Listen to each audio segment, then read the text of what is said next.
There.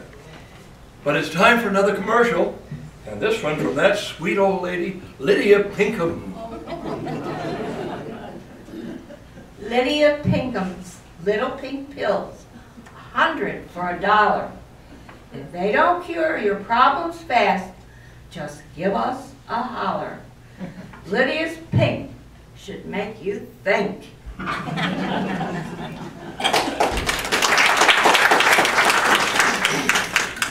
Yes, indeed.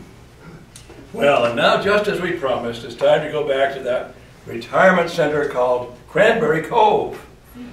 And Ree's Landing is something like it, but you know, any real resemblance between the two is totally unintended and really ought to be immediately forgotten. But as we approach the retirement center, we find ourselves now in a doctor's office where it seems the good doctor and his nurse are about to receive a new patient. I think the doctor's trying to tell us something. All right, nurse, where's our next patient? Someone I've seen before. Wait till you see her. She is something else, really strange. I don't care about her looks, just get her here now. I have to keep up my average of 12.5 minutes per patient. For us to be profitable, I can pay your salary. Okay, okay. She's a very, very senior citizen. Her name is Zelma Filigree. A real pest. Oh, I mean a test for you. Okay, I see. Okay, ask her in. Come in, Zelma.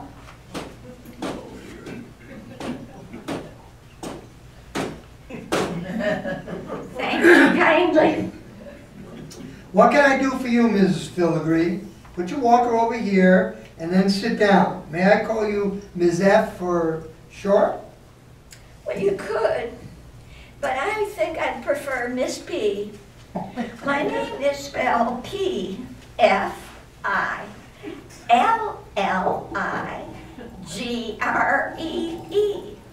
The P is silent, like it is in pneumonia.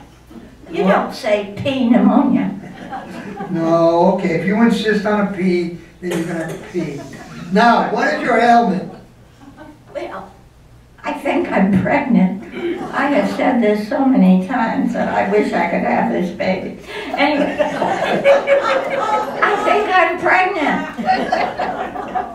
Can you do some test to see if I'm pregnant? You don't look pregnant to me, Zelma. A little plump, maybe. Well, Mrs. P, I'm inclined to say that I'd be very surprised, astounded, in fact, that you are pregnant. You appear to be long in the tooth, so to speak. How old are you? well, I just turned 81. That's a lie. Don't make disparaging remarks about my dentures. Well, you certainly look old and plump. Ignore my nurse, Mrs. P. She's got an attitude that medicine can't cure. Well, it's okay, doctor. It's obvious she has a problem. Before we get started, do you have a referral to this office? No, but I was told that you could fix anything. Thank you. I'm very good, but not a magician. Now, let's move along. Your 12.5 minutes appointment is running out. Why do you think you could be pregnant? Well, I haven't demonstrated in a long time. Demonstrated? Oh, I think I know what you mean. But that's not unusual for an 81-year-old woman or older. I expect you haven't demonstrated for, oh, say, 40 years. Is this your first pregnancy since then? Yes, but if you don't find that I'm pregnant, then I have a serious problem. What problem, Mrs. P? Well, I've told a lot of ladies at my retirement home where I live that I'm pregnant. And they're all so excited about having a baby at Cranberry Cove Retirement Home. If I'm not pregnant, they're going to be so disappointed and mad at me for letting them down. Okay, Mrs. P, let's check you out. Come on over to the table, get up, put your walker in the corner. You've got to be joking, doctor. That's no way I can walk that far or much more get up on that table. Nurse, give her a helping hand or two. Just let me rest a while, please, nursing. Okay, please prep the patient, nurse. Get her clothes off gently and don't rip them. Yes? Yes, doctor. Thank God for Velcro. Well, I looked you over and under, and Mrs. B, I can definitely say you are not pregnant. Hooray for population control. Oh, shoot, doctor. I so wanted to bring that baby into the world at Cranberry Retirement Home. I can't go home and say I'm impregnable. I want to make my pregnancy announcement. It's not possible, Mrs. B. Oh, I'm so upset right now. When Reuben dated me 3 months ago, I think it was Reuben, and I think it was 3 months ago, or maybe it was that other guy who said he knew how to make me pregnant. Well, he thought he remembered anyway. Well, when I see him and let him know that's another thing he forgot. Oh, that's a shame, Mrs. B. But these old guys don't have the sharpest recollection. Now, doctor, don't you have something in one of those little bottles over there in that cabinet that'll do the trick? What they call artificial instrumentation? Oh, doctor, I can't believe this. What a dumbbell. Keep that up, nurse, and I'll ring your bell. Mrs. P, there is no way I will do anything to fertilize you, so to speak. I suggest you go home, tell the truth to your friends at the Cove, and I'm sure they'll get over any unbearable disappointments. Well, doctor, before I do that, I think I'll see another doctor for a second opinion.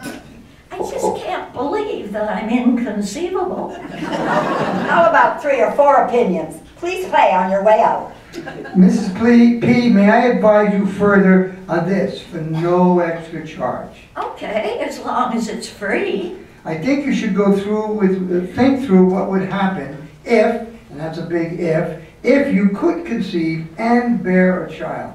Oh, I have. It would be a sweet little cuddly baby all the girls at the Cove would love. And who would care for it when it cried and bothered the other residents? Oh, I wouldn't care. When I take out my hearing aids, I wouldn't hear it. So no bother to me, and I suppose not to the other residents. What about the diapers and changing it all the time? Our aides would do that. Letting them do all the dirty work, huh? Yeah, and school, what about its education? Oh, that's an easy one, Doc. Home care. We have home care at the Cove, and it must be in their work description. You see, I've thought of everything. I just need to have that baby. Maybe you could sign it up for life care at the Cove, or maybe adopt. I have no more advice for you, Mrs. B. Good luck with your quest. I hope you find what you want. Maybe you need a biblical miracle like Sarah and Abraham. Sarah, you know, was in her 90s when she gave birth. No, doctor, I won't make it another 10 years. You know, doctor, we do have an Abraham who moved into the Cove. Hey, Zelma, maybe you better dump Reuben and the other guy and go hook up with Abraham. Good idea. Well, I think I'll leave now, doctor, even though I'm quite disappointed.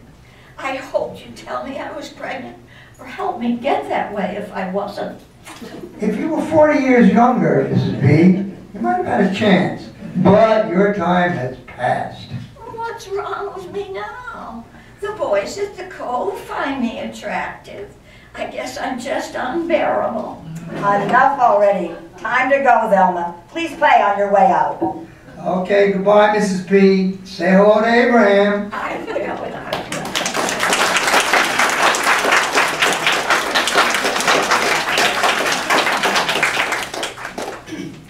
Oh, thank you, thank you, thank you. Now, let's hear from another of our sponsors, Mrs. Connell's Crispy Crackers. This is actually the last commercial, at least I hope so. Mrs. Carroll's Crispy Crackers, good for dogs and cats and snappers. Buy a box or buy a bag. Chew them good, or you could gag. That was next. Yes, and I want to thank you for listening today, and to look us up again on WRL on your radio dial is something we urgently hope. Theme music.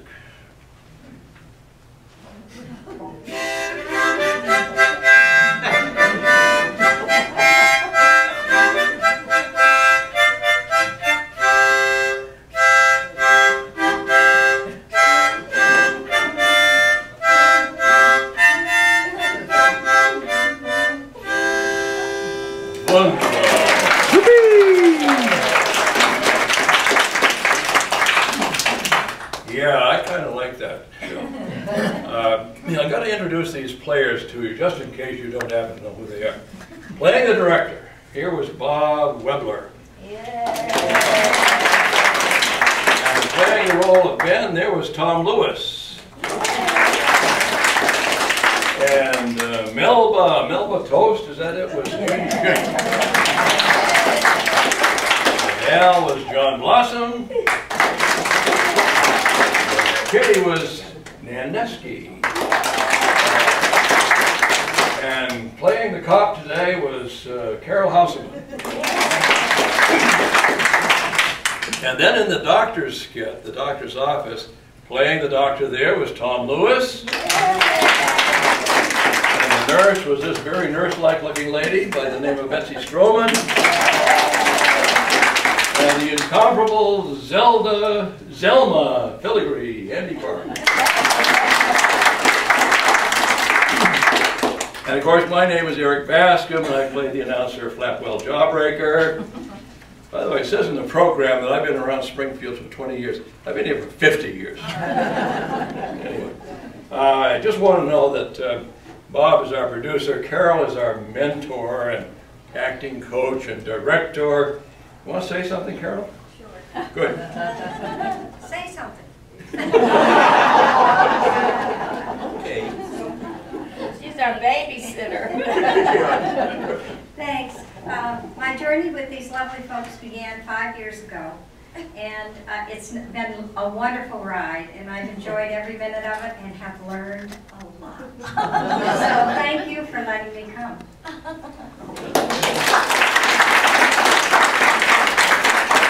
And thank you for letting us come. You're a good audience. Thank you for coming.